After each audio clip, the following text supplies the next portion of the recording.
Anyway, welcome to another week, the Cyber Talk week with Bob and Chris. I thought that video was something that kicked off today's talk. It's a good thing we don't make any money off this, or we'd be demonetized immediately. So, for those of you that don't know, that was a screenshot from what is it? Nintendo, man, Duck Hunt. Back Nintendo in the day, Duck Hunter Nintendo. back in the 1980s. We just lost half our audience, by the way. Thanks for that. Yeah, no. Anyway, there was a huge announcement this week, and Chris and I wanted to share that with you. When we were talking about it, I was like, "Oh, I got to play the Duck Hunter video." So, yeah. Well, I mean, it makes sense because this is called Operation Duck Hunt. Which whoever names these FBI operations, kudos to you, because that is a great name.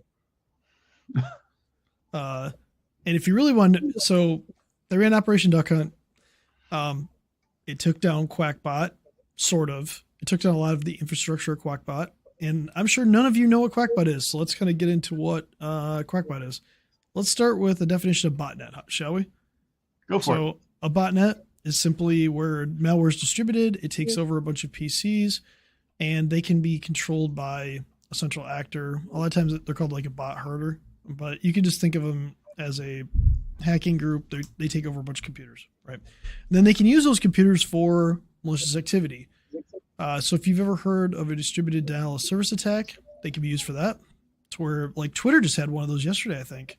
Yesterday or the day before, where Twitter got taken down in a couple of countries because a threat group called Anonymous Sudan basically sent a distributed denial of service attack or DDoS attack. So, but one of the other ways that a botnet can be used is they can sell access to your PC to other people, to other threat actors that maybe want to do ransomware or steal other things like credentials and things like that. All sorts of bad stuff.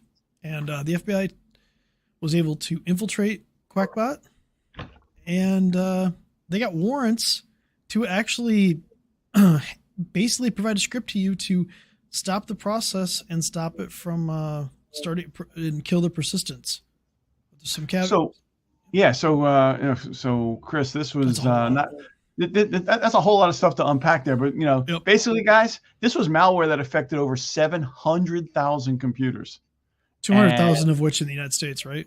Yeah, I think it was 200,000 in the United States. 200,000 in the United States, 700,000 globally, and what Chris just said is they actually wrote a script to fix it and released it.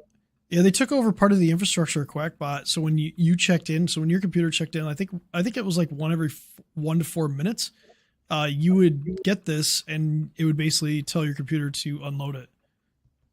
So that's all they could get the warrant for. The FBI, they went to a judge and they got a warrant. The only thing they could get is that they could try to remove or run this script to try to remove the Quackbot process from running on your computer. That's it. That was the only scope that they had. The problem with that is it could have a scheduled task that restarts it and things like that. So they're right. Providing a remediation isn't something new. We've seen this in the past, Chris, didn't we? The Exchange issues had it. Well, that was different. They hacked into those Exchange servers and tried to fix them, but they didn't remove all the persistence. They actually executed against some of these bigger companies that had Exchange servers exposed. They actually essentially hacked them. Yeah. They just delivered they delivered from the existing Quackbot infrastructure a script to kind of stop it. But one of the big things here is that this was not a U.S. only thing. There was a lot of cooperation going on here. Romania, Latvia, France, Germany, Netherlands. Am I missing one? UK, Romania, yeah. Oh, UK. I missed the UK.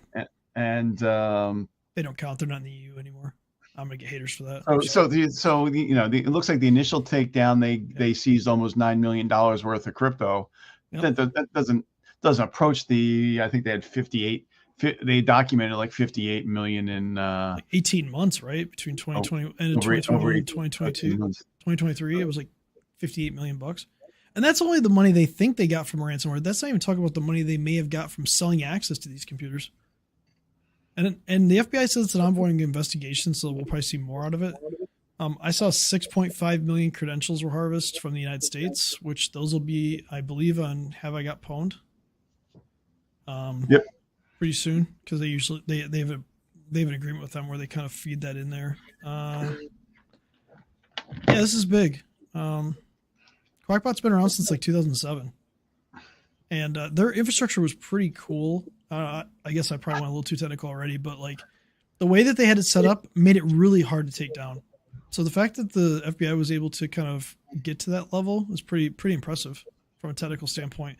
I think during their DOJ press conference, they actually said it was one of the most technologically advanced takedowns they've ever done.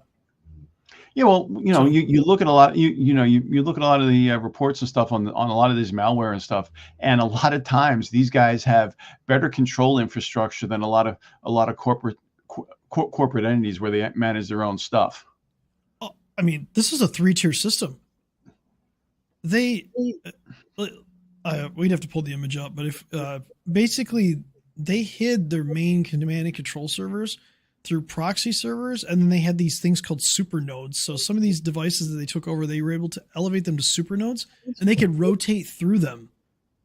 So it was really hard to stop to actually get in the infrastructure and stop them. So one thing on the command and control thing is lot of the tools and stuff out there look for known command and control, and that's how people think shut them down. So what Chris just said of rotating stuff, it makes searching even harder. Is if they can have any machine become the command node for a while, who are we looking for today? Yeah, and they just relayed. It was interesting. They basically, you connected to one of the super nodes, and then they encrypted all that communication back to the actual true command and control server. So pretty advanced infrastructure. I think one of the great things to really look at here is the fact that this was a multinational operation, and it doesn't, operating in a foreign country now doesn't matter because these guys are all working together. Our guys, the good guys, are working together now. Yeah, part of the infrastructure that they took over was the United States. Part of it was outside the United States, so they needed those jurisdictional agreements to do it.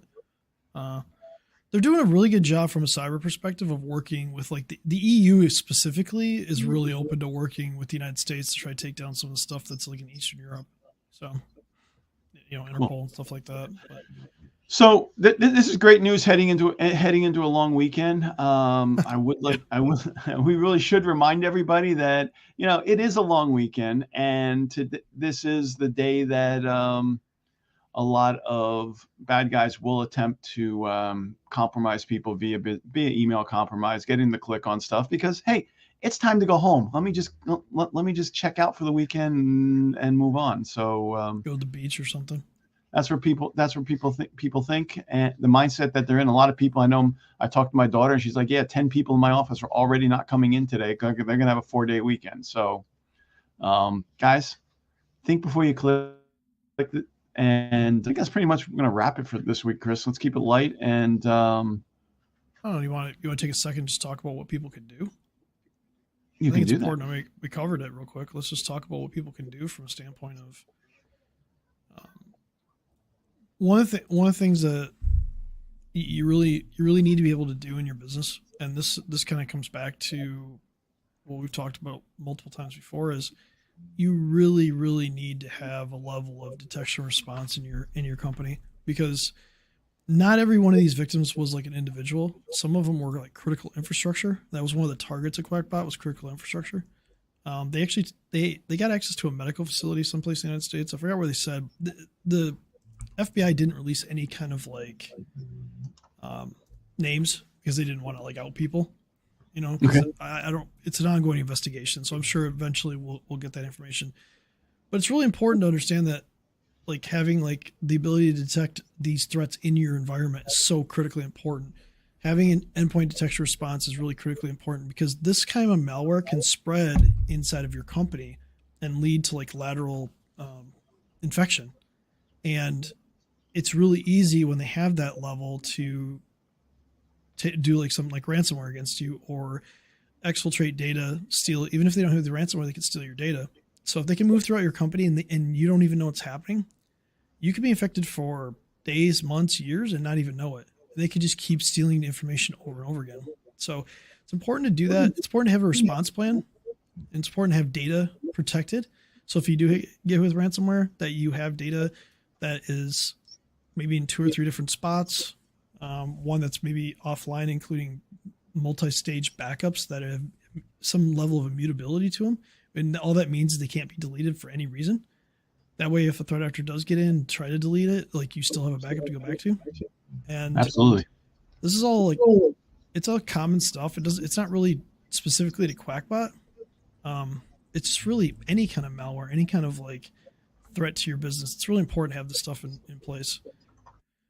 We just dealt with, and this is kind of a side note, it's not Quackbot related, but we just dealt with a company that they had invoice manipulation, and happens every day. Oh, dude, this happens so many times. It's ridiculous. But in this case, they took over a person's email account inside the business, and the business didn't know. The guy went on vacation because he's on vacation, and they tried to manipulate an invoice. Luckily, the threat actor screwed up, and they changed it from what should have been like, I don't know, like $4,000 or $5,000 to like $5 million. So, oops, decimal points will get you every time. So they like that set off red flags with the other company, and nothing bad happened out of this, but it kind of just illustrates like, hey, this stuff happens every day. It's happening more and more, and it's stuff that we just have to be able to detect and respond against. Yeah, so, typically what we've seen on those invoice changes is they're really just changing the payment information. They're leaving it as a legit invoice, and we got a new bank account, or our accounts got compromised. Use this account instead, and the other guys don't pick up. So back when you were talking about the about what people can do, or that have I been pwned. Is now making some of the data available. I just dropped the link in the video, so that's the website you guys can go to actually search for yourself. It's a free site. You can put your email address in there or your domain and try and see what kind of data is sitting out there. It's a free resource that you can use. Chris and I have some resources to go even deeper. But it's this will show what might be out there, and then if you've got an existing environment you're not sure is completely safe and protected, or you just got a feeling that something's not right, give us a call. We can definitely work with you and look for other signs that there's something deeper going on. Yeah, and this is just what we've talked about is a short list of things you should do too. Like there's more to it than that. A good security program in general is really going to help you as a business. But hey, let's celebrate the good news. This is good news. It's not all rainbows and sunshine here. Like they took down part of the infrastructure. We'll see how long that lasts, if they can spin the infrastructure back up. But this is good news. So it's good that we're getting to this point in communicating and really taking down that stuff. But we're not out of the woods, guys. It's going to be something that's going to keep going for the foreseeable future. Ever. Yeah. So we just got to be prepared, right? So okay. Practice. Be prepared for game day, right? Absolutely. And that's gonna be a wrap. Let's call it a week. Labor Day. And